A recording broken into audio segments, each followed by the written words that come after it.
ఇద్దరు మంత్రులు కూడా చాలా కూలంకషంగా డీటెయిల్స్ అన్ని ఇచ్చారు. అయితే ఇది అతి ముఖ్యమైన సబ్జెక్ట్ కాబట్టి కొద్దిగా హైలైట్స్ మాత్రం ప్రభుత్వ విధానం కింద నేను ఎక్స్ప్లెయిన్ చేయాలనుకుంటున్నాను. అధ్యక్ష, వ్యవసాయం చూస్తే మన రాష్ట్రం ముఖ్యంగా వ్యవసాయం పెద్ద ఎత్తున సాగు చేసే రాష్ట్రం. ఈ సంవత్సరం దేశ వ్యవసాయ వృద్ధి రేటు 0.39. అదే మన రాష్ట్రానికి వస్తే 7.83% వృద్ధి రేటు వచ్చేది నమోదైంది. ఇంకొక పక్కన దేశ మన జనాభా రఫ్గా 4.2%. ఇండస్ట్రీ కానీ సర్వీస్ సెక్టర్ కానీ దానికంటే తక్కువే ఉన్నాం. కానీ వ్యవసాయంలో మాత్రం నేషనల్ జీడిపిలో 10% కాంట్రిబ్యూట్ చేసే ఏకైక రాష్ట్రం, అంటే మోర్ దెన్ డబల్. ఇది చూసినప్పుడు దిశ మనం వ్యవసాయాన్ని గడిచిన 5 సంవత్సరాల్లో అన్ని విధాల నష్టపోయాం, చాలా ఇబ్బందులు పడ్డాం. అందుకే స్వర్ణాంధ్ర 10 సూత్రాల్లో అగ్రిటెక్ ఒక ప్రిన్సిపల్, ఒక సూత్రం. ఇంకొక పక్క రైతన్నకి ఫర్దర్గా ముందు తీసుకుపోవడం కోసం పంచసూత్రాలు పెట్టుకున్నాం. ఒకటి నీటి భద్రత. ఇప్పుడే మంత్రి గారు చెప్పారు, డిమాండ్ ఆధారిత పంటలు. ఏదో మనం పండించడం కాకుండా ఆహారపు అలవాట్లు మారినప్పుడు వాళ్ళకు అవసరం మేరకు మనం పంటలు పండించే పరిస్థితి రావాలి.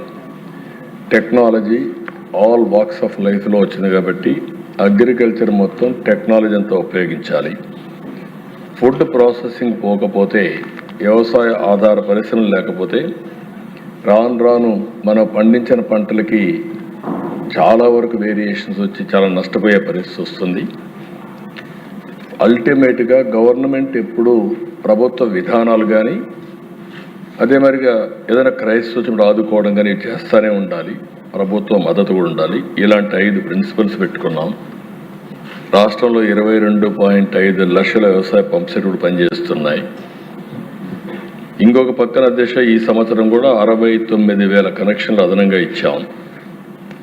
ఒక్క వ్యవసాయానికి మనం చూస్తే 13,722 కోట్ల రూపాయలు 26-27కి ఒక్క కరెంటు మాత్రం ఉచితంగా ఇవ్వడానికి కేటాయించాం.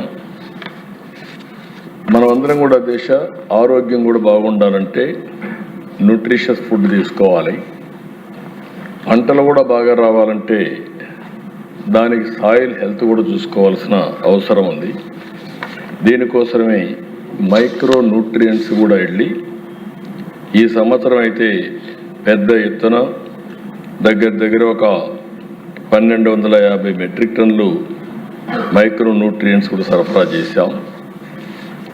అన్నదాత సుఖీభవ దిశ కొంతమంది మాట్లాడుతున్నారు. 20,000 రూపాయలు ఇస్తామని ఎన్డీఏ చెప్పాం.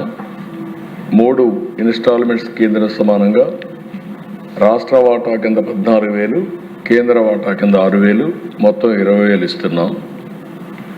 అయితే అధ్యక్ష ఎవరైతే విమర్శిస్తున్నారో అని చెప్పేది 7,500 రూపాయలు వాళ్ళు రైతులకు ఇస్తే ఈరోజు 14,000 రూపాయలు రాష్ట్ర ప్రభుత్వం అంటే 2 ఇస్తున్నామని చెప్పి కూడా నేను మీకు తెలియజేస్తున్నా.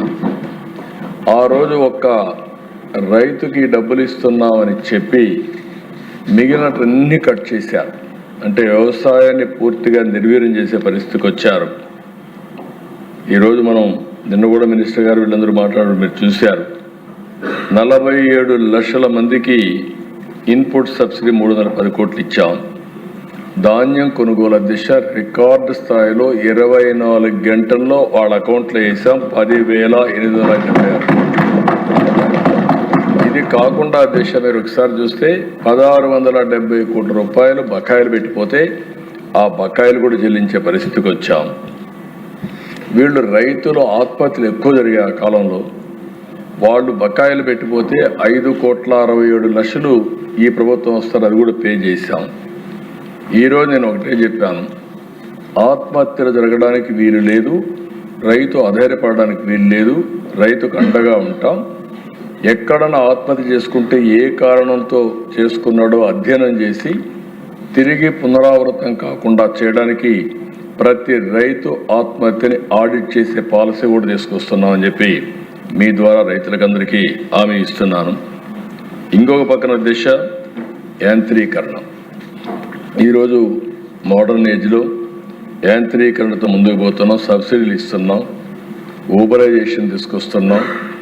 ఎక్కడ అవసరమైతే అక్కడంతా కూడా ఈ యొక్క యాంత్రీకరణ కోసం పెద్ద ఎత్తున పోవడం, టెక్నాలజీ నాలెడ్జ్ ఈ రెండు కూడా తీసుకొని ఏఐ కానీ ఇలాంటి అనేక లేటెస్ట్ టెక్నాలజీస్ అన్నీ కూడా తీసుకుంటున్నాం.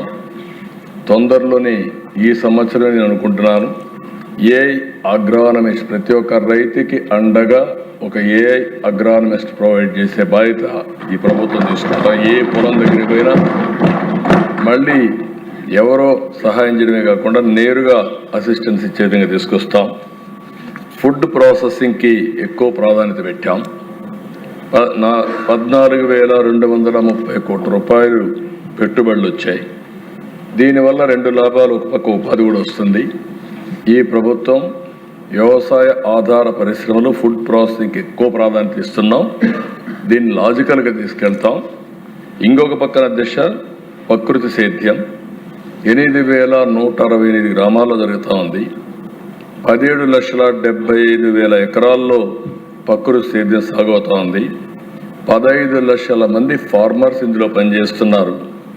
29కి 50 లక్షల ఎకరాల్లో 40 లక్షల ఫార్మర్స్ని వ్యవసాయం ప్రకృతి సేద్యం వైపు పంపించే కార్యక్రమానికి శ్రీకారం చుడతాం.